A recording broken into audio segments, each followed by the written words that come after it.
And we are live. Hello, everybody. It's BigJackFilms here. Welcome to another live stream. A live stream that is well overdue. It is Thursday, and we are completely just kind of, whatever, kind of in a fun state of mind. Great day yesterday, but we're not here to talk about ourselves. We're here to have a discussion with a very special guest that we've been wanting to get back on the channel for quite some time. He is a wonderful talent, one of the biggest inspirations for our channel, for our reviews. So please, help me welcoming the great and wonderful Hewy Toomore of Hewys Animated Movie Reviews. How you doing, man? Hey, how's it going, Jack? I'm doing absolutely wonderful. Things are picking up, honestly. I think we're in a really good situation right now. We're in a really good path forward, and things are great. How have you been? You haven't been around for a while. Things are going slow on my end. I still haven't gotten a new computer yet. I really need that so I can start making my show again. I miss making videos, man. Oh man, I can imagine. Like, I know you kind of obviously you don't have a lot of plans going forward when you get that going. Again, guys, if you want to go support Hewy Toomore, please go check out his Patreon. It's in the link down below. He could really use the financial support and to get his computer running, because we really love his show, and we really want to see him come back. Well, I am working on something, but it's not for my show.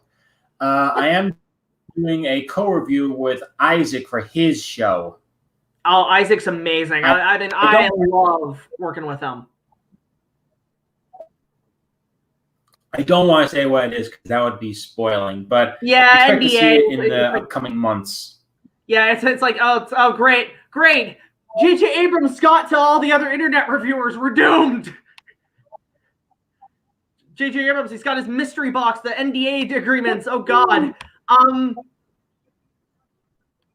But yeah, so basically, yeah, it's kind of just going to be a chill stream. Might answer a few questions from both our ends, but it's mostly going to be passed on to Hewy because this is his stream to help him out and support his channel and help promote him in a way. So yeah, you've got some ideas, Matt. What are some kind of ideas and concepts for stuff you want to do down the line when you come back? Mainly just reviews, and plus my big King Kong project. Oh yeah, you've been telling me about that. That's going to be good. I mean, put the plug in, man. Tell us what the pitch is. Pension? Like pitch it out. Like, just what's the plug? Sorry, no, that'd be spoiling, man. Oh, what do I look like? The internet? Yeah. Yeah, so basically, yeah, it's a lot of reviews you've got planned. Are there any particular movies you've considered discussing, or is it more just like you want to just leave it a surprise for everybody? Leave it a surprise for everybody. That's understandable. I totally get that. I mean, one thing I'll say that we both have in common is that we both covered a terrible Kong movie. Good Lord, I mean, I'll say this, and I've said this before. Your review is far better than mine. Mine was just quick to the point, because normally with bad movies, especially back in the early days when I did reviews, they were kind of just quick. Let's just get it over with. I don't want to talk about it ever again. But man, your review was just spot on. I explain why it's bad. Yeah, like it's bad because it's just a cash grab, and it messes up the story, especially by the end. Yeah, there's one thing I'm really not keen on when it comes to reviews of bad movies, just how quick the reviewer goes through it so you can just get it over with without explaining why this movie is so bad. I think a good example of this, of a movie that really needs a better explanation of why it's bad, is Wild Wild West. Because I've seen reviews like Nostalgia Critics and up to recently the Smegheads review, I think Cinematic Excrement, they just zip past right when Cinematic Excrement was getting to the end, it was like, and so yeah, let's skip ahead. This happened at the end. It's like, what? You're not going to explain why the movie is really that bad? You're just going to skip through it? You're not even going to talk about the ending? What? It's bad because I remember seeing that and it didn't make a lick of sense, and I never even watched the show. Plus, there's the Nostalgia Critics review of Wild Wild West. All he keeps saying is he doesn't really explain too much why the movie is bad. He just says, "Oh, it's bad." Like the whole scene with the movie mosquitoes in the movie theater and they're watching Wild Wild West, and then they just cut to them, killing themselves with insecticide. It's like, okay, it's like you're not really going to explain why the movie's bad. You're just going to say it's bad, but you don't say why it's bad, why you don't like this scene, why it doesn't work. You just say, "Oh, it's bad." My opinion why it's bad, personally, well, one, I never watched the show. Two, I'm not a big... I mean, I like some Will Smith movies, but I'm not the biggest fan. It feels like it was riding on the tail end of Men in Black. But also, the movie's just boring. Fine. Honestly, I really liked Wild Wild West when I was younger. I understand why it's a bad movie, and honestly, I really don't want to go back and watch it again. But there is one thing I will say that is awesome about the movie. I love the score by Elmer Bernstein. I was gonna say the soundtrack, I love the album. I haven't heard much of the score. Elmer Bernstein, that's the guy who did Great Escape, wasn't it? And Ghostbusters, and the Black Cauldron. Oh my God, Black Cauldron. I mean, talk about a movie that... Okay, I know the live-action Disney remakes have all been complete and utter garbage. But a live-action Black Cauldron could be good. In fact, if done right, it could be closer to the original Chronicles of Prydain books. Yeah, I think. Talk about a movie worth adapting in live-action for Disney, especially. Like, the question is, John Hurt was so good as the Horned King. Who could you get to do that now? That's the biggest casting decision. That's a good question. Honestly, you need to be careful, though, because some of Disney's live-action films, the non-remakes, aren't that good. I mean, let's not forget about the travesty that was Artemis Fowl. Oh, God. I didn't even care. All I've seen is the poster. I'm like, why does this guy look like the Riddler?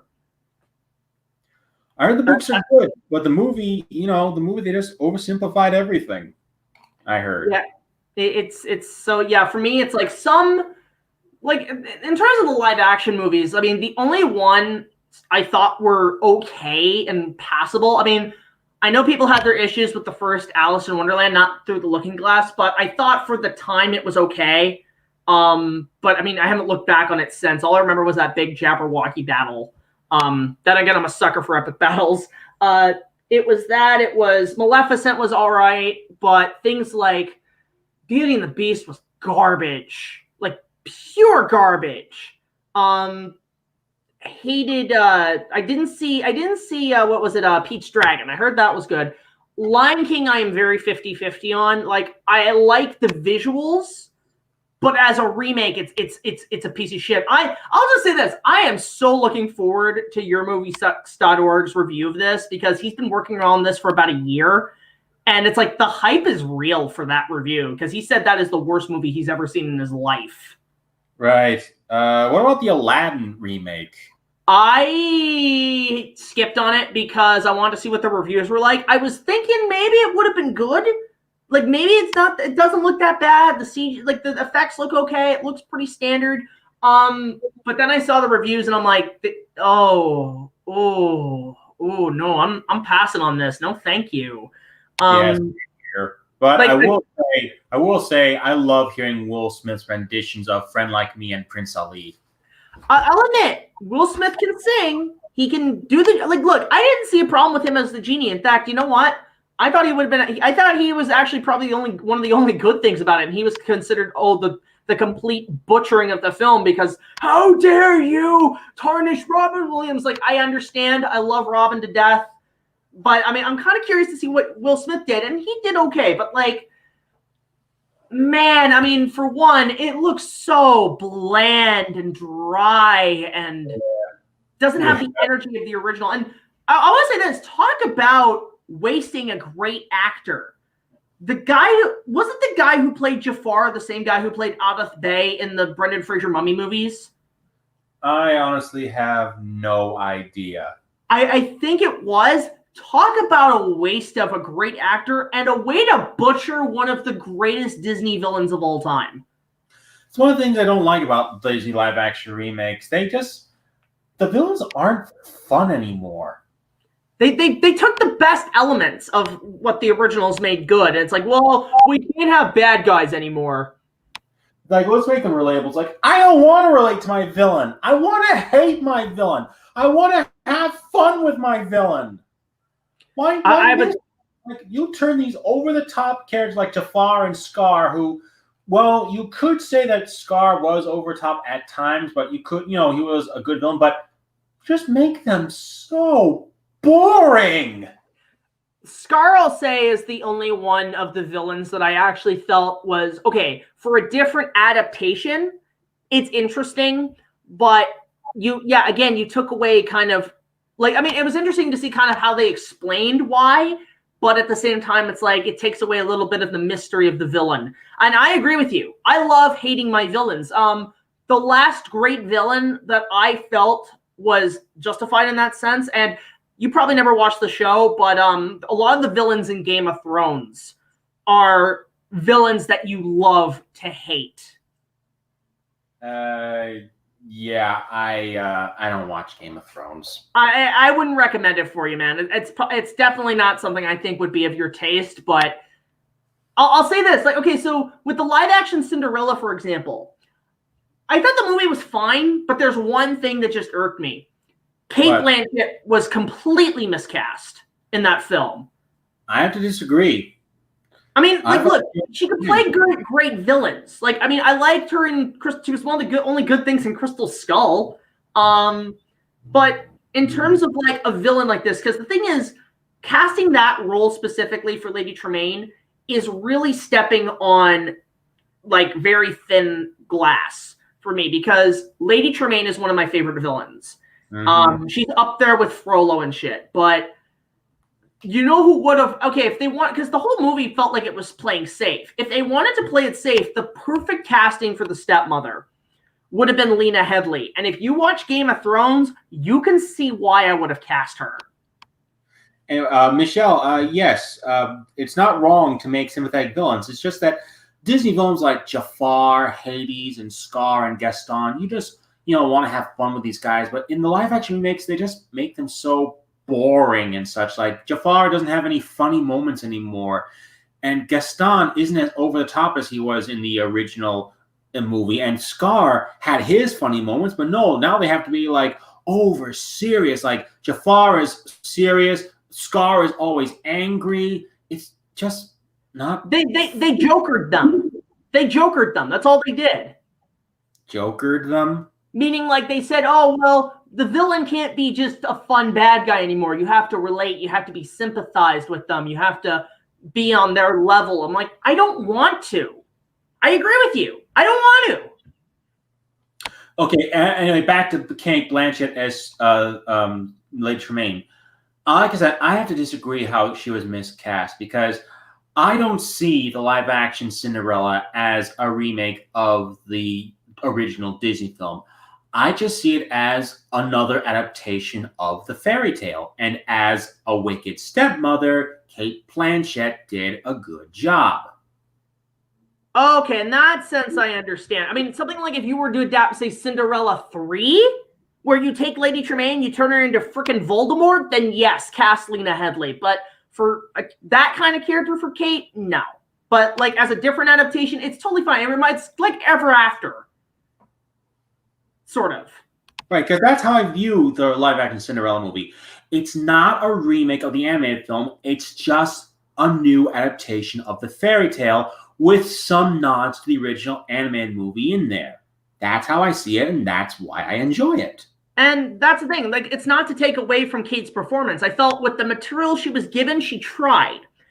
It's just because it is my nostalgia goggles, I will admit, because I love that villain to death, and I want to see that in a that character. Like, because when I think Lady Tremaine, I think of like live action. I think of an actress who, like Nurse Ratched, that level of, oh my God, I want to smack this girl in the face.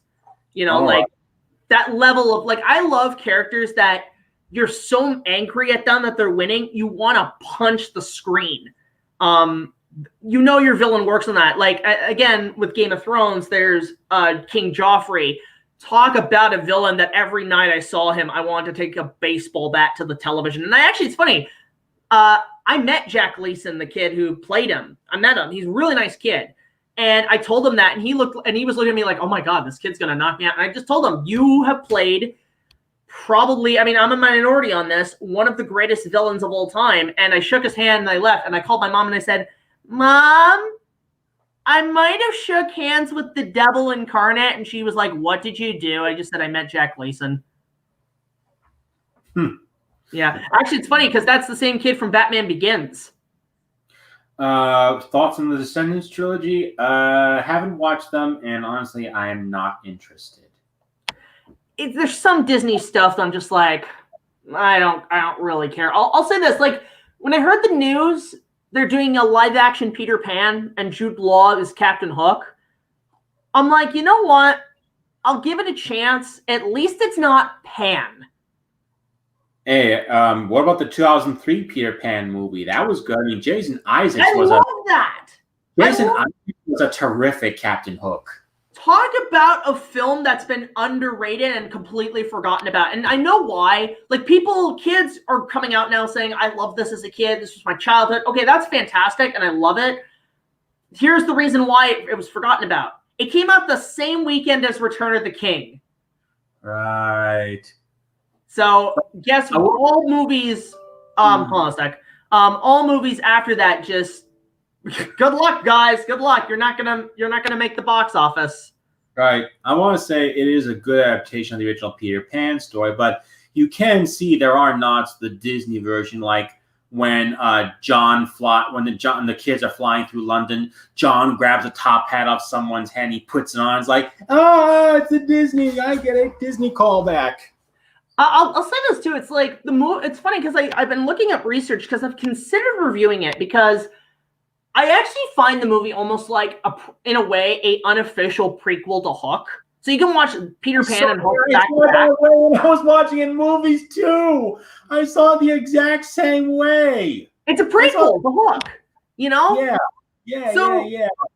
For me, it's funny because I was looking up kind of history on the movie. From what I heard rumors that after the movie was finished, the whole time he was working on it, Jason Isaacs, despite putting out a great performance, he was exhausted because apparently because they were shooting both Peter Pan and Harry Potter and the Prisoner of Azkaban back to back in the same studio.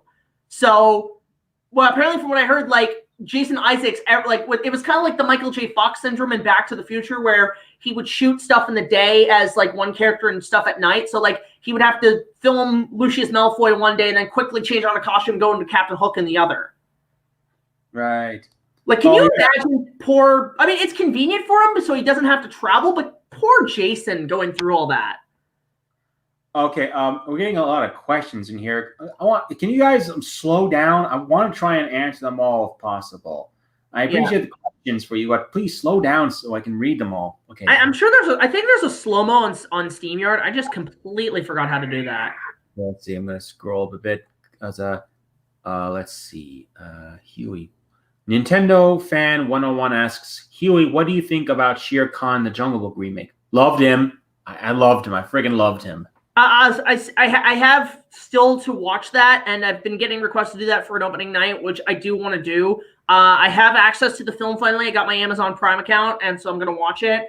The scenes I'm actually looking forward to, I'm not going to lie, is all the literal Beast Wars in it, because that's one of the things that kind of sold me. Is like, oh my God, we get to see Bagheera fight Shere Khan as like an ultimate cat fight. Yes.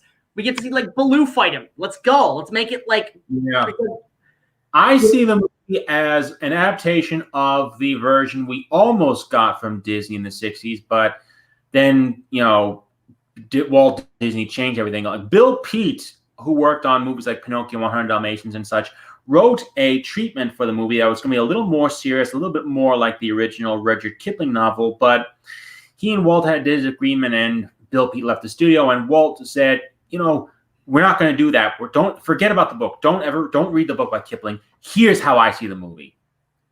When I watch the live action film, it feels like the version that we almost could have gotten by Bill Peet. I mean, yeah, there's still some fun, but there's still some serious moments too. And like we got I actually got to see more scenes of Mowgli with the wolf people that I really wish we could have gotten in the animated film. Raksha was a good character. What else did I like? Oh, yeah. They quote The Law of the Jungle word for word from the original Rudyard Kipling novel. This is the law of the jungle. There's a couple of things that have grabbed me on the film. Like the effects look great. The fights look great. I'm not going to lie. Just seeing Christopher Walken as King Louie just sounds, okay, I need to see this. I need to see this. This sounds amazing. The fact that he's not an orangutan. He's a Gigantopithecus. Ooh. So like kind of halfway, almost like kind of middle ground before Megapromontus Kong. Well, yeah, it's just that there are no orangutans in India, but there were Gigantopithecus black eye. And even, do you know what the funny part is? When they have him singing "Ooby Doo, I want to be like you," they actually asked one of the Sherman brothers to come back and write new lyrics, and they actually incorporate like, "You really think it's ridiculous that me, a Gigantopithecus?" I was like, "Oh my god!" I mean, you think it's a little too on the nose? Like, I'm not an orangutan, I'm a Gigantopithecus. How much improv do you think Walken had with the Sherman brothers? I have no idea, but it's actually Richard Sherman now. Robert sadly passed away a few years ago. Well, actually, oh, go ahead.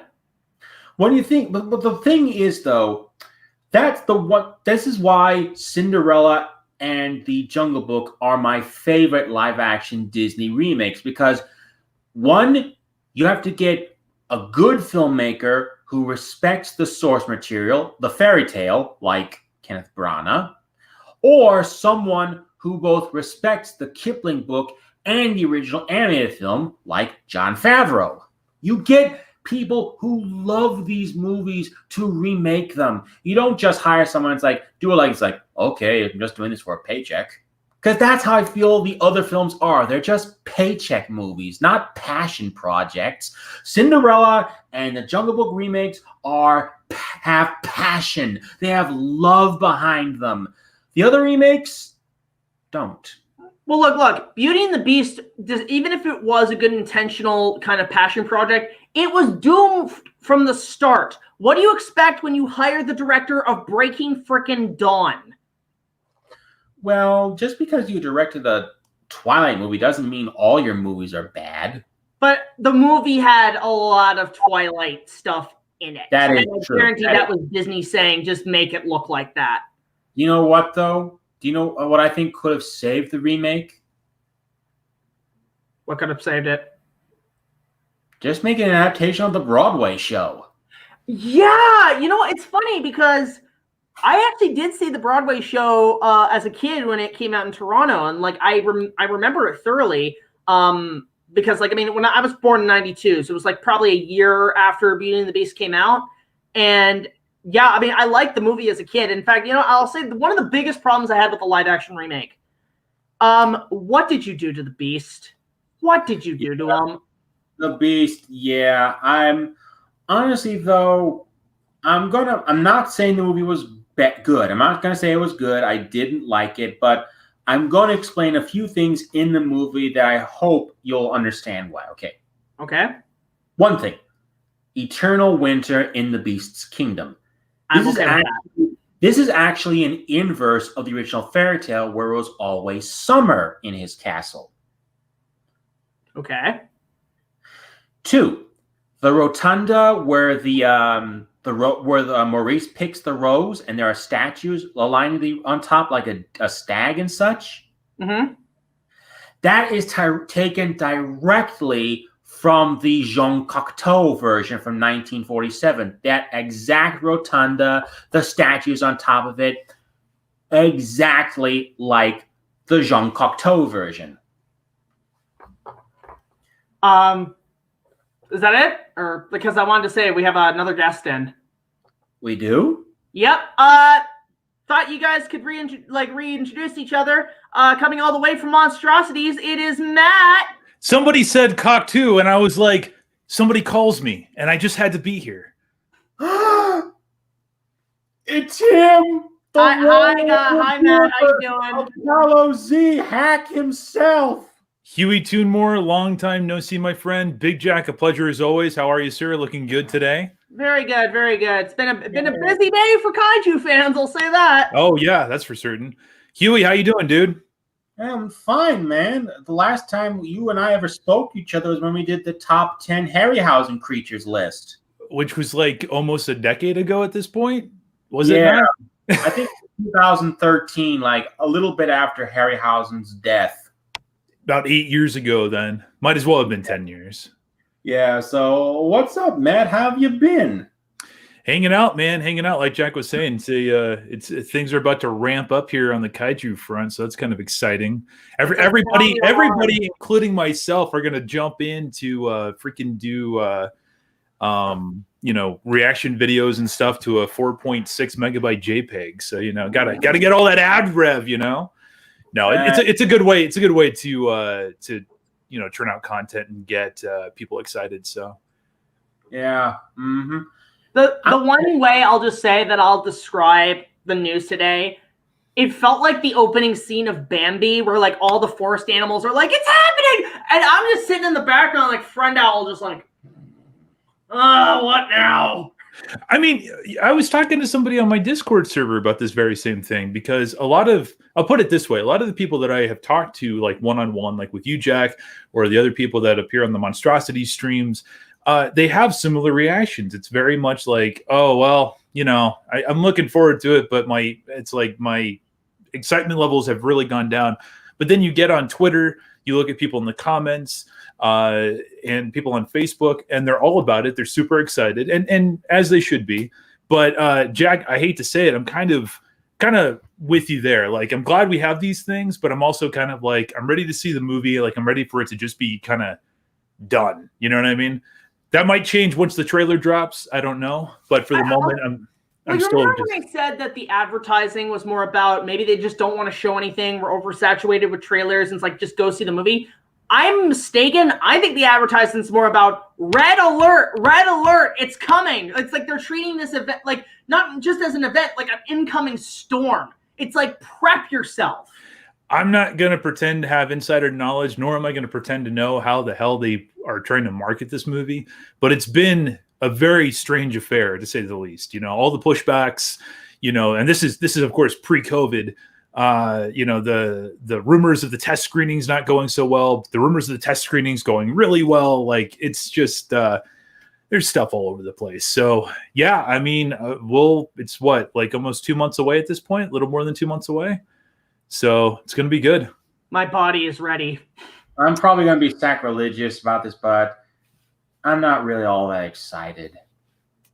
I mean, What? Hewy Toomore, how can you not be excited? I'm kidding. I'm just not really a fan of the Monsterverse after King of the Monsters. You didn't like it? Yeah, it was okay. I mean, what was it? Or sorry, Jack. What was it about King of the Monsters that you didn't like? Not that I'm saying I'm probably more in your camp than you think, Hewy, but I'm curious. I just feel like they're trying way too much. Is all. Like they're going like, what happened to the anti-nuclear message of the original films? Now they're doing like pro-nuclear message. Plus, I'm not really a fan of the whole Hollow Earth idea. I mean, I know it was a thing introduced in Rodan and the Unmade Bride of Godzilla, and I'm not really a fan of Godzilla actually being worshipped as a god by all these ancient civilizations. Plus, I just felt like they're trying way too much. They were trying way too hard with all these monsters, like decimating all these cities. I just wanted a simple giant monster movie, and with King of the Monsters, I just felt like they're trying way too hard. I felt like I'm going to say it, I'm not saying it's as bad as Final Wars, but it just felt like someone's fan fiction, like someone was playing with Godzilla toys. And then Godzilla ended up living in the Hollow Earth, which turned out to be Atlantis. Plus, the whole scene at the end, all the monsters bowing at him at the end, was really cheesy. Oh, come on, Hewy, you're a cartoon fan. Rodan looked like Zazu from The Lion King. Uh-huh. Okay, you know what? Thinking about it now, that actually does make too much sense. It's Oh, go ahead, Hewy. Sorry. I will say that's one thing that pissed me off about King of the Monsters. They were able to use Godzilla's original Japanese roar. They were able to use some original sound effects and the Heisei roar for Ghidorah in some place. And they were able to use Mothra's original sound effects, but not Rodan.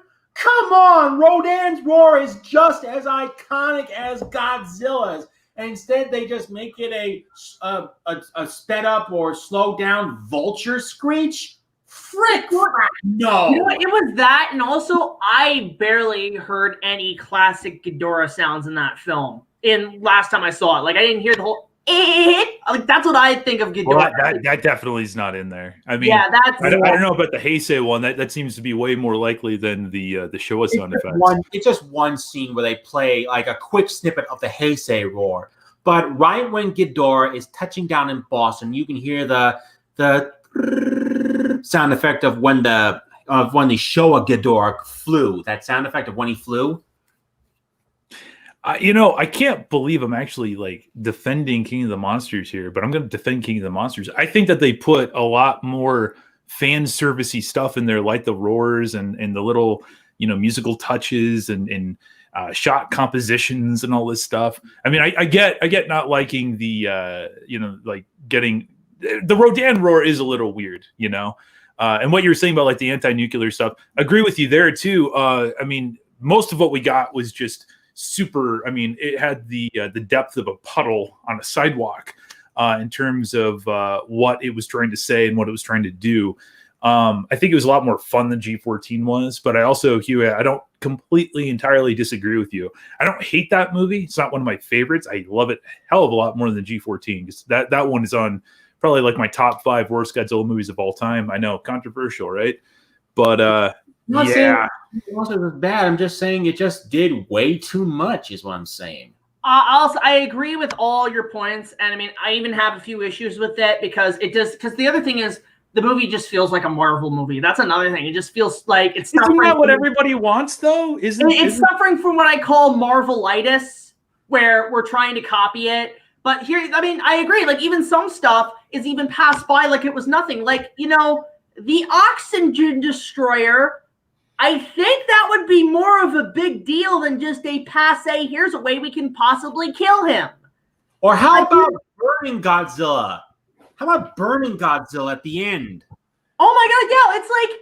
I can't believe you effers are making me defend this movie. How dare you? I did not think I was going to come on to Big Jack stream defending King of the Monsters. I agree with you in some respects. I mean, for what? No, I agree with you both. I'm just somebody has to play devil's advocate, so unfortunately, I'll say this about the movie. There are things about King of the Monsters I'm so glad they did that G14 didn't. Like, one, using more of the original Japanese Godzilla roars and making Godzilla look a little more like the classic. I mean, hell, his spines are copy and pasted from the original 1954 film. That is the detail. Yeah, the shape of the spines, exactly like the 1954 Godzilla. And like I said, I like they're using a lot more they use a few more original roars, not just from the 90s, but also from, you know, the 1954 Godzilla. I like that, but and I like that, and I'm like that they actually played a few bits of the original Ifukube roar. I just wish they played it a lot more in the actual movie rather than the end credits. And even then, I am not keen on the remix, like adding in all those chants and such. Oh, I kind of like those. It's because Big Jack, you were reminded of Ifukube's Kong stuff. You know, Yeah.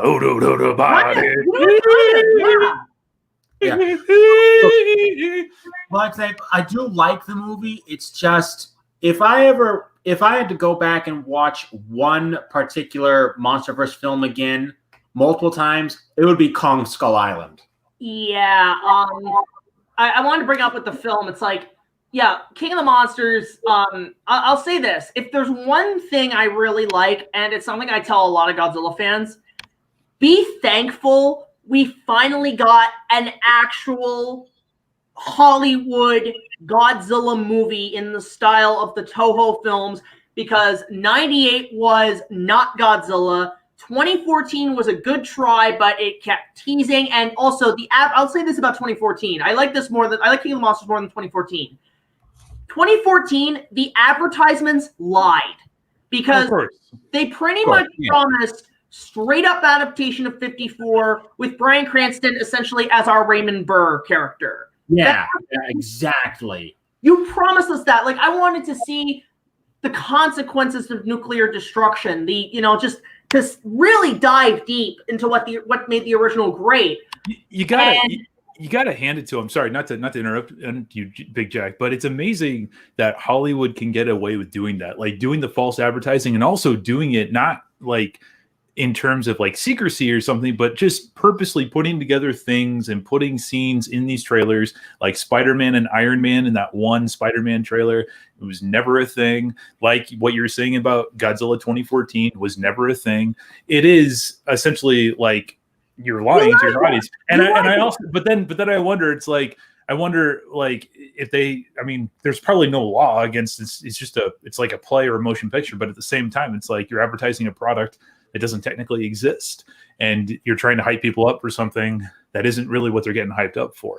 So I think there's validity in that. I've always wondered kind of like why that is and how they can get away with doing that. Because if anybody else did that, you know what I mean? Like I think there'd be some lawsuits and shit about it. I guess it's because it's entertainment. It has nothing to do with like, oh, take your vitamins. It'll give you Super Saiyan strength. And when you take your vitamins, you don't get Super Saiyan strength. You can, sue them or something. But right. With Final Wars, it felt like someone's fan fiction, like someone's fan fiction, like, oh, I mean, let's add some mutants in there and all these monsters, let's get them somehow, and just make it all action packed and kung fu. But it's like way more mainstream. And Jack, I'm sorry. You know what, Jack? I'm going to be you. I'm going to be you in this stream. I'm going to overtalk you. I'm going to be the jerk and the shill, which, by the way, in about an hour, I got a video debuting over on Monstrosities for Nezera 1964. Go check it out. Big Jack, right. I thank you. I thank you for not kicking me. Anyway, like I said, that felt like an action-packed fan fiction, whereas King of the Monsters feels like it still feels like it's a movie, but it does have a fan fiction-y feel to it, especially like I said, the end where all the other monsters are bowing to Godzilla. And that's one more thing I didn't like about the King of the Monsters. One thing I'm gonna say, sorry, Hewy. One thing I want to say before Jack kicks me off and is like, Matt, you suck, get out of here. And I promise you, I will stop over talking you. But the one thing I want to say about what Jack is saying, what you're saying too, Hewy, and it's true, it's definitely very Marvel-y. It's definitely very fan fiction-y and stuff like that. And personally, I don't like that aspect either. But, and here's the really frustrating part about it. Those are aspects about commercial films that actually work. That's why, for some reason, movies like Marvel and the Jurassic World franchise can get away with it. But for some reason, when Godzilla movies do it, the general public, which eats up everything else that does those same stupid Hollywood tropes, they reject it for some reason. It's more frustrating to me that King of the Monsters didn't do better than it did. It wasn't like a mega flop, but it wasn't a mega success either. And whether or not we as fans really care about, whether we liked it, it was more about, again, the mass public, mass consumption. And I mean, it is a color by numbers effort, but that's also kind of the movies that the mass audience likes. And I don't know why it didn't take off. So I promise I am zipping my lip now, and I will sit here and twiddle my thumbs and be a good person and shut the hell up. Thank you for your time. This has been my TED Talk.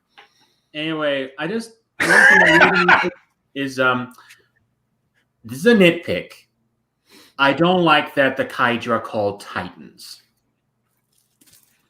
They should have been called Kaiju. I agree. I think that's just Warner Brothers saying, please watch our crappy Titan show.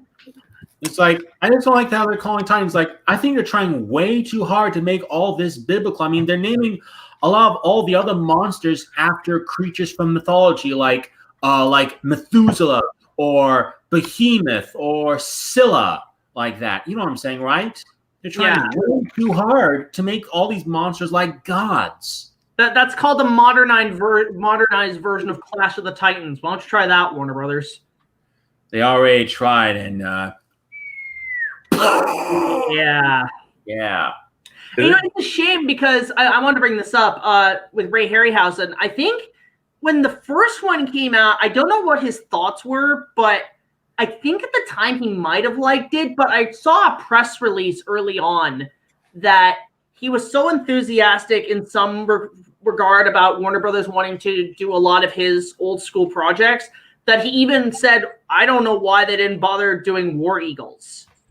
Yeah, why didn't they make War Eagles? Oh, War Eagles would have been great. Oh my god, do it now! Like, you know what you do? You do it in the, like, you obviously make it like a great film, but I don't know, like with the War Eagle guys, like the characters, make them like not look exactly, but give kind of the feel and tone of like the Hawkman from like Flash Gordon. You know, just something like that. Just something cool and fun. Gordon's alive! Stand by, my Hawkman! Dive! Well, anyway, Reference. yeah, they should. Anyway, like I said, those are my only complaints about King of the Monsters. I do appreciate a lot of the stuff. Like, I like that Michael Dougherty, the guy who directed, is a big Godzilla fan. It's just that if I were to do it, I would have just done it a little differently. That's all. I am not saying it's a bad movie. It's just an okay movie, in my opinion. Anyway, yeah, back to Harryhausen remakes. Why not remake The Valley of Gwangi? You know what I would have said to Warner Brothers, or who made Cowboys versus Aliens? Jon Favreau. But like, what studio backed that? Universal, or was it Fox? I have no idea. I'll look it up. This is what the Google's for. Well, right now, Warner Brothers owns the rights to Valley of Gwangi. I would say whoever made Cowboys versus Aliens should have taken that money and instead done Gwangi. Nah. Because what was the budget on that damn thing? Dinosaurs aren't really that popular these days, are they? Well, there's Jurassic World movies. I mean, that's it though. Jurassic Park. I mean, that's kind of like the dinosaur movie. Like kind of. Like Jaws is the shark movie. Yeah. Okay. So Universal did it in conjunction with DreamWorks, Reliance Entertainment, Relatively Media, Imagine Entertainment, and then like 3 other production companies. So I guess Universal and DreamWorks primarily. Right. In terms of Gwangi, I'll say this: like, if I had to pick 2 directors to do it, I mean, now, like, obviously not, but like back in their prime, I would say Peter Jackson would have done an amazing Gwangi film, and he'd probably make it over 3 hours long and have all the dinosaurs are like overgrown alligators, or Joe Johnston. Because as much as I am not a fan of Jurassic Park 3, kind of, I mean, my opinion's changed a little bit since Fallen Kingdom came out. He could make he's a good adventure filmmaker. He's the guy you hire for, shit like that. Yeah, I mean, Jumanji, he worked in the original Star Wars movies. He friggin' did Captain America, the first Avenger, man. The Rocketeer, right. If I were to do a Gwangi remake, I would have the owner of the rodeo. Like, in the original movie, Buffalo Bill is mentioned as someone who wants to buy the Wonder Horse of the rodeo. In my remake... Buffalo Bill from Silence of the Lambs? No. Buffalo Bill Cody. I know. I'm kidding. I was trying to That's not a reference. If I did this... did the little dance and then said the lines, that would be a reference, Jack. Yeah, anyway, what I'm saying is, if I had Gwangi, I'd have Buffalo Bill be in charge of the rodeo. I even have a scene where when Gwangi escapes, maybe Buffalo Bill is in the audience seats. He just pulling out his guns, like shooting Gwangi in the face, and Gwangi just like, the bullets of Gwangi would be like mosquito bites. He just shake him up, he just walk away, and Buffalo Bill's like, yeah, that'll teach you. And he just shoots me like, yoo-hoo! Like that would be awesome. Yeah, I mean, just the concept alone. It's cowboys versus dinosaurs. Enough said. Yeah, I'd have a lot more dinosaur species. Like, there would, of course, be Gwangi, maybe a Tyrannosaurus or a Daspletosaur, but I would still keep the Styracosaur. But where are the friggin' sauropods? Maybe bring in a Lamosaurus or something, or other ceratopsians like I don't know, maybe Utah Raptors. Why not? Yeah. Ooh, okay, imagine like the Raptors chasing cowboys on horseback, which is faster. Oh yeah, and what about other mammals like friggin' like what if we had like terror birds or Smilodon or maybe dire wolves or other prehistoric horse species? And like, who do you think would win, the Spinosaurus or the stop motion elephant? Ooh. Oh, I would still have an elephant fight with a Gwangi. That would still be cool.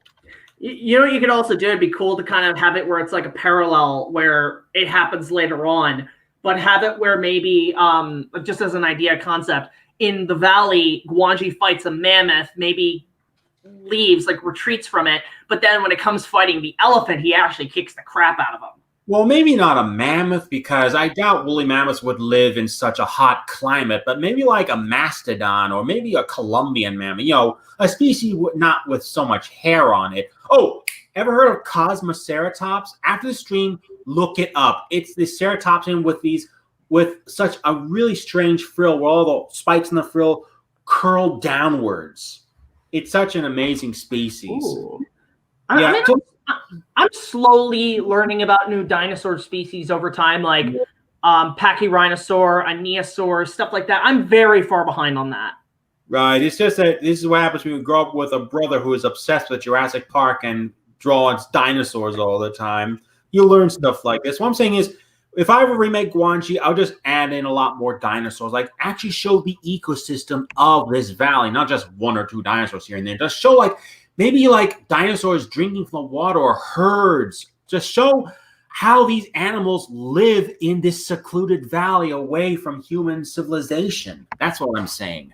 And to differentiate itself from Jurassic Park, if you really want to get the audience invested, make them maybe scientifically accurate. Exactly. I.e. a feathered T-Rex, maybe. Well, scientists don't actually think T-Rex may have had feathers anymore. See, they keep changing it. I don't know what to believe on that front. Well, don't worry, because in my King Kong project, we will have a feathered T-Rex. Ooh. Kong's having some roasted chicken tonight. Yeah. Yes. Well, I'm saying, yeah, Gwanji needs to do something. And you know what? For the end credits, like after all this, either for the end credits or the band when they introduce Gwanji the Great in the stadium, play some original Gwanji music. You know, bum bum bum bum bum bum bum bum bum bum bum bum bum bum. That would be a nice. That'd be because I think they did that in Jackson's Calling. They played the Max Steiner music in the audience in the theater. And actually, I found out the composer in that scene is Howard Shore, who did the Lord of the Rings. Right, he did. And The Fly. Yeah, he was actually going to do the score for the King Kong remake, but he fell out and was replaced with James Newton Howard. James Newton Howard has a habit of doing that. Like, he did the same thing in Waterworld. Yeah. Actually, you know, it's funny because I looked up the production diaries and stuff, and from what I gather, when Jackson was editing the film, he had used temp tracks from both Braveheart and Waterworld to cut the movie. Neat. Like, if you want to talk about, people say, release the Snyder cut, release the Schumacher cut, release this cut, this and that. No. Release the temp track cuts. I'm curious to see what filmmakers use for music. That's a rights nightmare right there. Yeah. Like I said, like I said, in my Gwanji remake, there would be probably little bits of the original score in the band, like playing during the rodeo. But for the end credits, I'm definitely playing some original Gwanji score. Just play it all through the credits. So, like, basically Star Trek 09, play the theme at the end of the credits. Well, not directly at the credits when they start. So we just have some original movies music, like at the beginning of the end credits. But when that's over, then we hear some original Gwanji music. An updated version, like a full piece orchestra. Right, exactly. Bum bum bum bum bum bum bum bum bum bum bum bum. I sense some really heavy drums in that too, like some really sort of Hawaii 5/0 drums in that. Yeah, just some huge timpani. I could totally go for that. Who would you choose to direct it? That is a good question. I'd say I want to direct it, but that's probably never going to happen in my wildest dreams. So for now, I'm going to say I don't know. I would go with Joe Johnston. Probably Joe Johnston. I mean, I have a list of prehistoric creatures I want to feature in this Gwanji remake. What's the last movie that Joe Johnston made? What? What's the last movie that Joe Johnston made? That's a good question. Was it Captain America? And it's funny because I went back and watched the first Avenger again. It is almost like a predecessor for him to the Rocketeer. Yeah. Like it's almost like they should. Like I wouldn't be surprised if Disney and Marvel said, "Can we put the Rocketeer as part of the MCU?" Not gonna lie, that would be actually kind of cool. Let me see what movies he's directed. Come on. Yeah, he's done a couple. Well, apparently, he's doing Chronicles of Narnia. That can't be right. Oh yeah, he was originally going to do Silver Chair, but I think he kind of stepped out of that when Netflix decided to reboot the series. So that's what I was wondering too, by the way, because like the whole Narnia series, because Disney sold it to Fox, then Disney bought Fox, so you would assume they would own the rest of the franchise again. But apparently, no, they just sold that off to Netflix. Sold what off to Netflix? Sorry, the Narnia franchise got sold off to Netflix. The rights, you mean? Dear. Yeah. Gotcha. Oh dear. Joe Johnston's last movie he directed were reshoots for Nutcracker and the Four Realms. Oh God! Not the movie. No! Not the entire movie, just reshoot. Oh, man. A co-director credit. Great, you've got the same resume of disgrace as frickin' Joss Whedon's Justice League. I'd do a better Nutcracker movie, honestly. I mean, oh my God! Like, look, the defense. Like, I mean, what happens if we did a Nutcracker version of the Valley of Guanji? Yeah. What I mean is when like people seem to forget that the Nutcracker was whenever people make like a new Nutcracker based thing, they always use the ballet as some and they can do whatever the hell they want with the story and such. When they don't realize that the ballet was actually based off a fairy tale by E.T.A. Hoffman. And not a lot of people have done, like, the only movies I know of that have done the original E.T.A. Hoffman book justice were The Nutcracker Prince from 1990 and the Jet Lag version from 1995. That's it. No other Nutcracker movie has ever done an adaptation of the original E.T.A. Hoffman story. Just those. I even knew of E.T.A. Hoffman because thank you, Care Bears, for your Nutcracker special. Which I actually kind of like that one. I like that. That's one of my favorite like versions of that, of like both Nutcracker and Care Bears as a whole. Like, I know it's not the book, I know it's not the story, but it's fun. I've actually written my own adaptation of the Nutcracker. It's on DeviantArt if you want to read it, but probably not now, probably after the stream. It's called The Nutcracker and the Mouse King. We should read that live here. I mean, what better time to do it? That would be fine, but I don't think we have much time left in this stream. But maybe next time, that would be a good idea.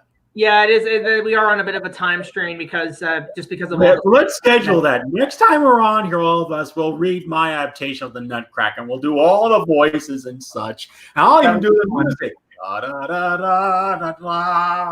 thing is, I know why they always choose the music, because at this point, that music's in the public domain. Tell that to all the copyright strikes and claims you get on YouTube whenever you upload something with the Nutcracker music. Yeah, it's crazy. I mean, I thought about covering one of them, but I don't know about the music on that sense. I don't even know what's public domain anymore. Yeah. The only thing I know that is completely in public domain is Star Odyssey, which is a terrible Star Wars knockoff. And I'll, as the cinema snob would say, Star Odyssey is so freaking bad, I'm surprised the public domain owns it. Reference. So obscure reference for the win, as Deadpool would say. Yes, look, my mind, like, you know what it is? Also, very quickly, going back to Aladdin, you know what, actually, because Will Smith was okay, but if they really wanted to play it safe, they should have gotten Ryan Reynolds. Because all you have to do, take Deadpool, paint him blue, boom, genie, for the modern era. Or why not just do an adaptation of the original Arabian Nights story where Aladdin is Chinese? Wait, what? Yeah, in the original story in the Arabian Nights, Aladdin lived in China. So Oh, this is a terrible joke. Mulan Aladdin. I get it. It's because you combine Mulan and Aladdin together because we just found out that Aladdin was Chinese. Yeah. Hey! The original version, I think it was probably half Chinese. Probably with like mom being his The mom look on being, your face, Big Jack. I'm sorry, Huey. The look on Big Jack's face. I think Aladdin was half Chinese. Like his mom was Chinese and his dad was Arabian. Because they keep saying that his dad's name was Mustafa. Who was he in the King of Thieves? The name King of Thieves, Kasim. Kazim. Yes, played by Gimli himself because they couldn't get Sean Connery apparently. Right, and the villain was a sorcerer from Baba, Africa. And I actually wrote it. I'm actually writing an I'll do my own adaptation someday where Aladdin is Chinese, but the two genies are of different different mythologies. Like the genie would be kind of based off African mythology. He'd look like a lion. And the evil sorcerer would instead be Egyptian. And maybe the ring genie he had would be based off Egyptian mythology. Okay, this idea just popped in my head, and I think it would be kind of cool. It'd be cool to see Jafar as a mummy. Huh. Like what about Jafar as a nutcracker? 99 Imhotep mummy. Maybe. How about Jafar versus Ghostbusters, since he's technically dead now? Oh, well, technically. Hold on. You guys give me this awful look when I mentioned, hey, let's do Valley of Gwangi meets the Nutcracker. And you're like, no. And then Big Jack doesn't even bat an eye when Huey's like, oh, hey, let's do a crossover with Aladdin and Ghostbusters, because those are the two franchises that need to be meshed together. I feel like I'm the black sheep of this group. We're fickle. You guys hate my crossover ideas. It makes me sad. Sad, I tell you. Well, wait till you see my Ready Player One review when I finish it. Ooh, that ought to be good. Well, I'm sure you have certain good ideas. How about Aladdin versus Godzilla? Yeah. This is carpet. Everybody's asking for that one too. Yeah. I actually had it would be Aladdin teaming up with the 1970s Godzilla because he's an all-out good guy. That seems like the greatest cartoon of all time. Thank you very much. I was gonna say because I was gonna say Jafar actually did do a crossover in the episode of Hercules and the Arabian Night, which was basically Batman v Superman, but with Hercules and Aladdin. And actually, I'll admit this is like pre-Kingdom Hearts. That was actually pretty kick-ass to see. It was like my mind was just blown when that happened. And just to know that, like, because people have all those Disney theories about, well, Hercules and Aladdin, they're connected to this. No, they've already established that essentially Lion King, Hercules, and Aladdin share the same universe. Oh, and also you want to add Little Mermaid to that too. Yeah. They all share the same continuity, the same universe. Why did you say Kingdom Hearts? What about House of Mouse, dude? That thing's celebrating its 20th anniversary this year. Oh my god. I completely forgot about House of Mouse. Who's that rocking at the House of Mouse? I'll admit, you know what? I'm not against the House of Mouse. Some by friggin' Brian Setzer. I remember watching it, and I thought it was really cool, but it was actually it was funny because I watched it, and when I first saw it, I thought it was almost like a spoof promo for the Oscars, because at the time the Academy, like one of the Oscar shows was happening at the same time. I caught a glimpse of it, but then I realized, wait, this is an actual show? I thought this was just a spoof of the Academy Awards. No, it's an actual show.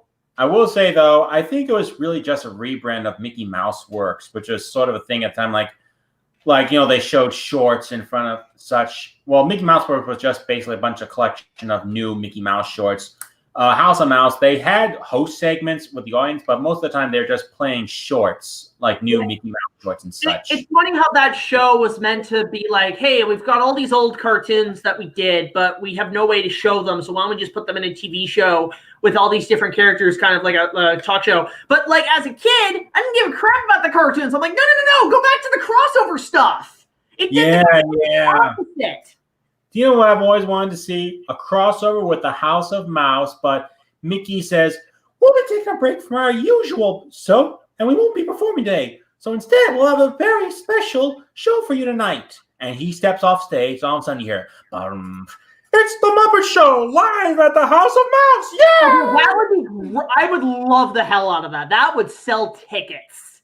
yeah, House of Mouse and the Muppet Show, and even when Mickey Mouse is on stage, you can hear Statler and Waldorf going, "Hey, Usher! There's rodents in the house. Call the exterminator." Oh, Well, actually, I don't know if you just heard, Huey. They announced the Muppet Show will be coming to Disney Plus. yes, I heard every single season, including 4 and 5, which were never released to DVD. So I'm like, you know what? That's great. Now, where are my OG Muppet Babies at?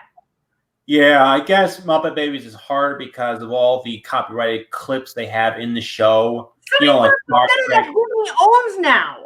No, I mean there's Star Wars, Star Trek, a lot of different companies that Disney doesn't own. I don't remember ever them showing Star Trek. I remember them mostly just doing anything that Lucasfilm did because they had good ties with George. Well, I guess we're just gonna have to wait and see what happens. That's really all I can say. I think I even remember an episode they showed clips of Howard the Duck. Yes, they did in the. And I didn't know. It was funny. I never knew about Howard the Duck until the Nostalgia Critic review, and then I finally watched it. I'm like, okay, you know what? I kind of like this movie. This movie's stupid fun. It's like I didn't know about Howard the Duck until I love the 80s. George was on a freaking drug trip making that movie. And you know what? I'll even say this, because we obviously saw Howard the Duck at the end of Guardians of the Galaxy. Disney owns Lucasfilm and Marvel. They would have to pay some royalties to Universal. I mean, they did that with the Hulk. Make Howard the Duck canon, the original movie MCU canon. I'd be okay with that. Maybe. What are your thoughts, Matt? Sorry. Making Howard the Duck canon to the MCU, the original 1986 movie. I mean, they're making everything else canon. It's all alternate realities and multiverses and whatever else. So why the hell not? Yeah, everything that isn't canon is canon. I mean, that's the beauty about that, I guess. Well, it's only because freaking what is it? Multiverse of Madness and Spider-Man 3. Tobey and Andrew Garfield are said to coming back. So why not? Make it what you could even do, you could repackage the whole movie as a brand new MCU film and say, Howard the Duck, the first MCU movie. Yeah. You know what? I bet you the MCU Howard the Duck would just look at the original Howard the Duck and you just look and go, "What are you looking at, you pansy ass?" Well, I actually found out in the MCU Howard the Duck that's in it, he's actually voiced by Seth Green. I know, and Seth Green actually does voice him in some of the later Marvel cartoons, like Ultimate Spider-Man and the Guardians of the Galaxy cartoon. Can know what it is? If you want to redo Howard the Duck, you know what you do? You get him to make it, and then you make the whole movie stop motion, make it all a big robot chicken thing. That I would pay money to go see. Yeah, just a big robot chicken the movie starring Howard the Duck. What do you make him lick you like that for? Gross. No, it'd be funny. You have it where in the movie, maybe there's a mecha duck, like a mecha Howard, and basically they do a whole scene where this duck gets run over, and then they do a whole spoof on the robot chicken opening. There's ways to go about this. It's just, and I don't know why, because I mean, obviously Seth Green would be totally good at it. Why do I get the feeling he would hire Seth MacFarlane to help out? Oh God, not Seth MacFarlane. No. Well, I mean, if it's Disney, obviously Disney, is now working with them because they own Family Guy, but it's I don't know. It'd be interesting to see kind of what they would all do if they you just get Seth Green. No, you do. You get Seth Green as Howard the Duck, Ryan Reynolds as Deadpool, and then you get Seth MacFarlane involved. I don't know. It's just the ultimate comedy crossover. Family Guy is hot flaming garbage. Oh, it is. It is. It's not even funny anymore. I just watch it for what kind of shit they're going to pull out of their ass next in terms of controversial discussion. No, I don't watch it, period. You want something to go away, don't pay attention to it. Yeah, it's that with The Simpsons as well. I gave up on The Simpsons. I gave up on Family Guy and American Dad and The Cleveland Show. It's just too risque for me. Have you guys seen The Orville? I've heard the Orville. I heard it's okay, but I'm show's fantastic. Does Star Trek better than Star Trek does these days? Well, when I watch Star Trek, I'll watch Lower Decks. Well, you know what? I cannot stand Kurtzman Trek, but Seth MacFarlane nailed it with Orville. Like, it felt like old TNG, Rick Berman era, DS9 kind of stuff. I liked it a lot. But he had to sneak in a few adult jokes, didn't he? Didn't he? Well, of course, has to be some adult jokes, but they do the same thing in Lower Decks. Yeah, but at least with Lower Decks, it's done with class. With anything Seth MacFarlane does, yikes. Well, that's super subjective. I mean, here's the thing, though. I'll say this to you. I don't even think with Family Guy now, Seth really has any involvement other than voicing it.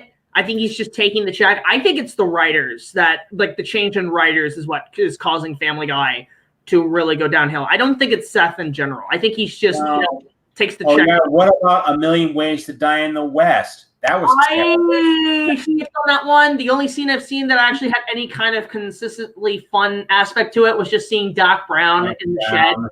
Yeah, I knew you were gonna say that. So wait, does that mean that A Million Ways takes place in 1885? I have no idea. Anyway, look, I'm not gonna say Seth MacFarlane. It's just that I really don't trust anything he makes. I heard Ted and Ted 2 are good, but they just don't appeal to me as all. Okay, Ted 1 is actually a surprising comedy that's like I laughed my ass off.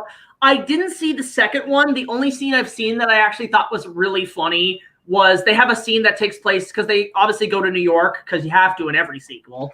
But Ted gets stuck at Comic-Con, and basically they were shooting the whole scene at New York Comic-Con, and there's this whole fight scene with all these like cosplayers and stuff. Like you have a scene where Seth is a huge fan of Back to the Future, but what he does is he has it where Doc and Marty just beat the shit out of each other. And okay, you know what? I can see some fun in that. He has a scene where Goku is in it. Goku's in that fight, and then a guy in a Godzilla suit comes out and knocks down a tower of Play-Doh. Oh. Yeah, Godzilla's in the movie. You didn't know that? Yeah. He literally tosses, like, because they're at a Comic-Con, and there's the Hasbro booth. They're just trashing the Hasbro booth, and there's a big, like, table with a tower of Play-Doh, and you see a guy in a Showa Godzilla suit just knock it down. They play the sound and everything. And actually, it is a fun sequence. If you could watch it for just that alone, it's great. And who's the guy who plays Joe in Family Guy? What's his name? The actor? Guy who's in everything. Patrick Warburton. Patrick Warburton. Now, was he the voice of the Tick? Yep. He played the Tick in the early 2000s TV show, and he's an executive producer on the Amazon series. But that's his only involvement with the Tick. You want the original Ted 2? He cosplays the Tick. Ooh. And like when he sees all the dorks fighting, he's like, "Hey, check it out, nerd fight." Hey, check it out. Nerd fight. Like, I actually would recommend Ted 2 just for that Comic-Con scene. It actually is really funny. Like, I mean, because it literally starts with, like, you have Mark Wahlberg in them or whatever. I can't remember. Is it Mark Wahlberg? That's in the Ted movies? Just say Mark Wahlberg. I get confused between him and Matt Damon. But anyway, so they're going through the Comic-Con and they come across Flash Gordon, the actor. I can't Sam Jones? Who's the guy who played Flash Gordon? The old Flash Gordon? Yeah, like the 80s Flash Gordon. Oh, I just saw him a couple months ago too. What is? I heard he was dubbed over in the Flash Gordon movie with someone else's voice. He was. Yeah. So basically, because they had a fallout in the first Ted movie, him and Mark Wahlberg as characters, so they see each other again at Comic-Con, and Flash Gordon like attacks Mark Wahlberg, and at least at this big cosplay fight, you have like a guy in a pirate suit jump off a rope thinking he's gonna swing, and he just falls to his death. Oh, dude, you need to watch Ted. Just Ted 2 for that alone is hilarious. Big Jack, you were right. It is Sam Jones. Yeah. God, I met him once actually. I did meet him at a con in Buffalo. He was relatively nice. Flash, ow, save the universe. Down. If you guys want to see me cover that movie, go check out my review on. I did self-plug-in. Anyway, I think we're gonna probably end the stream because I've got to run and do a couple more. I got to do a few more appointments and stuff. But Big big thank you to both of you guys for coming in. I think this was actually a lot of fun, a really nice discussion. Definitely have you guys on sometime down the road. Yeah, that would be awesome. What do you say, Matt? I say anytime Big Jack invites me to something, I feel very honored. Big Jack is a friend of mine, and I'm glad we became friends. And Hewy, it was great seeing you again, man. You too, man. Jack's a good friend to me, too, and so are you, Matt. It's nice talking to you again after so long. Same to you, dude. Same You to guys, you. you guys should keep in touch. You guys should catch up. Yeah, I mean, it was his reviews that got me into Japanese tokusatsu in the first place when he was Apollo Z Hack. He did all those reviews, and I never knew about all these other shows. I never knew about Kamen Rider Zeto or J being used for Masked Rider. I never knew about the prequel to Battlestar Galactica, and I just love seeing all these. And I friggin' miss Whiskers the cat. You are the only person who has said that, Hewy, but it's one of the reasons why I love you. Yeah, and honestly, if I ever do any more reviews, I want him to reappear. You know what? I will do it. I will do it. I'll be like, hey, Whiskers, you want to stick around? I'm going to be watching Prince of Egypt. More adventure. I want to say right back at you, Hewy, because I mean, I didn't start doing movie reviews until 2013. And at the time, it was like right when I was finishing high school. I just finished high school, actually, about a year or two after. But like in the early days, 2008, I was watching a lot of online reviewers, and you were one of the first ones that really started to catch my attention. When I think the first one I saw that you did was that really I was like, okay, this guy's cool. Was either your top 10 animated dinosaur documentaries or Little Engine That Could. Like to me, that and Mighty Kong, like top 3 best episodes you ever did. And they kind of like got me, that in a mix of a whole other people in the reviewing platform just really got me off the barrel to say, I'm going to do this now. Great. You know what? I never thought in a million years I would ever work with people like Matt or even Diamanda Hagen, because back a decade ago, I saw them as on par with people like the Nostalgia. I thought I would never in a million years be able to ever work with these people. But then came the Harryhausen list and my review of Winds of Change. And oh my God, I'm surprised I was actually able to inspire so many people with my own reviews like you and Brony Dan. And do you still talk to Zarya, Hewy? To Zarya? Yeah. Diamanda. Not regularly, just once in a while I'll say, hey, how's it going and such. But not like, regular chats. Just like, hi, how are you? What's up? Gotcha. I mean, I'll say this. I mean, you guys are veterans of this because it's funny how I'm really catching up in like popularity on YouTube and everything. But, you guys are veterans of this field. And I still feel like a rookie, even though like I'm starting to catch up in this. Well, there's one thing I would say. You have to thank Doug Walker for all of us meeting, because we all met when we used to go on the That Guy with the Glasses forums back in like 2008, 2009. Jesus. That's how we all met each other. That's how I met almost all my friends. That's how I met Matt. That's how I met Diamanda. That's how I met Isaac. That's how I met a hardcore kid. That's how I met Rowdy C of TV Trash. That's how I met almost all of my reviewer friends. It's funny because, I mean, I kind of was on the forums here and there. I mostly just stuck with YouTube because this is back in like when I was in high school. Like it's funny because me and my friends, like every week we would be in high school, and at lunch break we would all gather at our laptop, and we would all watch the latest episode of Nostalgia Critic or Top the Fourth Wall and all that. We would watch all those on our lunch breaks, and it was great. And we were just kids at the time, and now I'm coming up on like almost 30 and shit.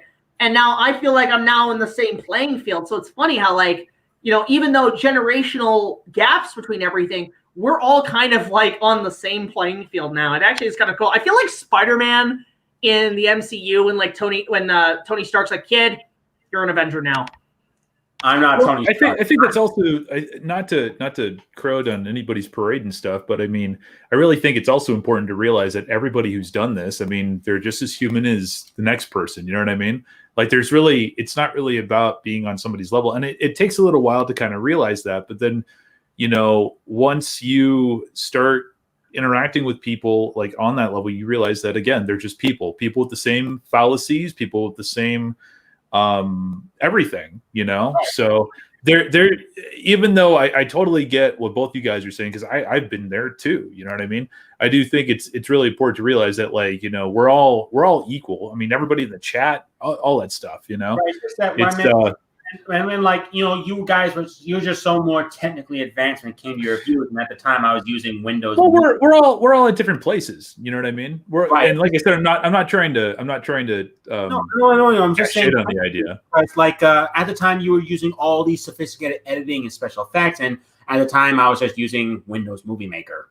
I mean, you all got to start someplace. I mean, to be fair, you guys probably have better tech than I do. Because not only do I still use Sony Handycams because I buy them dirt cheap at the pawn shops to film my stuff, and it's old tech. Whoa, Jax, what's going on? But what? Like my screen froze for a second. Sorry about that. I didn't really hear what you were saying. I was gonna say that, you know, you guys probably have better tech than I. I still use Sony Handycams because I get them on the cheap at the pawn shop, but I also still use Pinnacle for all my editing. I could never do the kind of special effects you do on your show. Not even with Movie Magic Edit Pro that I have. I could never do anything like you do.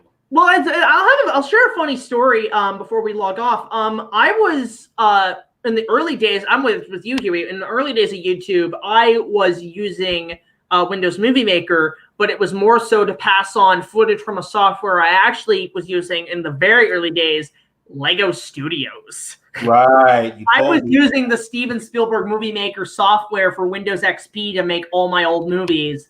And to this day, it's like, wow, that was ass. So when I finally got to HD with Sony Handycams and instant footage, because that was my biggest problem shooting movies, was the whole instant footage thing, because I didn't know anything about capture cards. I didn't know anything about that. So I had to find one of those cameras that you just film it and you just plug it in and the footage is instantly there like a video file.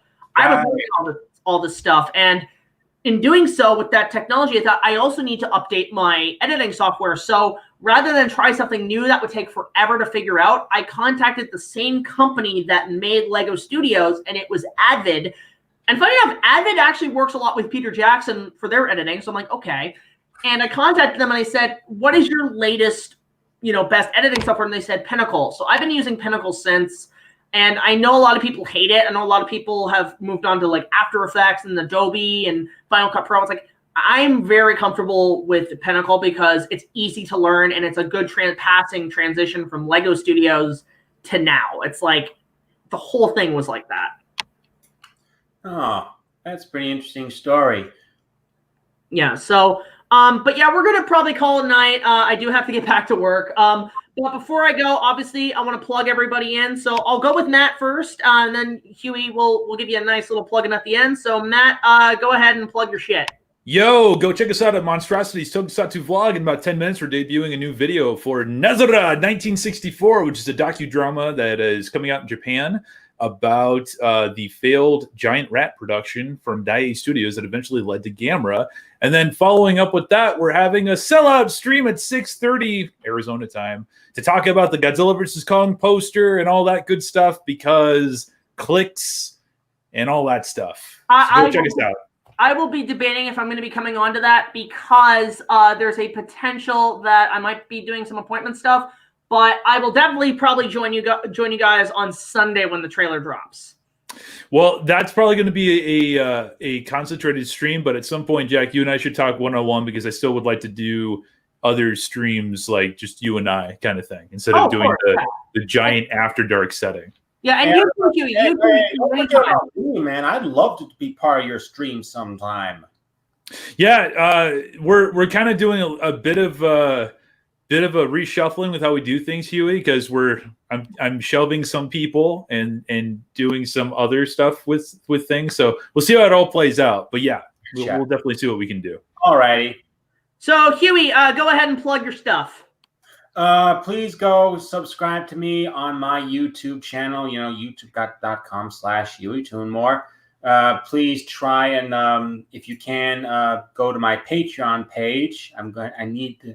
I could really use the cash in order to try and, update my show and get other projects off the ground. And hopefully I'll be able to get a new computer and make new reviews soon. Last year was a dumpster fire. And be sure to watch out on Isaac the Media Hunter's channel for our future co-review together. And that's really all I have to say. All right, so, and as of me, obviously, guys, you guys can check out my channel, obviously, all in here in this lovely description. All of these guys' YouTube channels and Patreons will be in the description down below. And you can also, by the way, check all these guys out, and I'm going to put Monstrosities on there soon. You can check them out at BigJackFilms.com. We have a variety of content on there, and you can Thanks, check it out. Jack. I will definitely get you plugged in at some point. It does take me a while to kind of figure things out because I'm not too I don't care. I really appreciate that. Thank you. Yeah, you didn't need to do that. We'll put you guys on the website, but yeah. So obviously, follow me on Twitter, Facebook, support our Patreon, support this guy's Patreon. This guy could really use your help, guys. I'd really appreciate if you go donate to his Patreon and lend a helping hand. It goes a long way. Don't forget to also follow me on Facebook and my own Twitter. Thank you.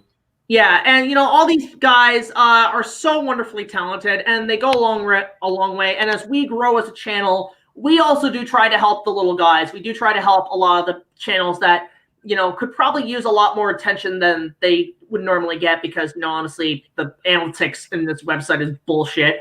But obviously, please go support these guys. They could really use your help. And don't forget to leave any more comments in the description. And of course, mail us, comment, all that great stuff. And until the next video, like, comment, subscribe. We will see you all later. This is BigJackFilms signing off, Hewy Toomore signing off, and Monstrosity signing off saying, pray for me Sunday because my emails are going to be flooded. See you at the movies. Adios. All right. Later, guys.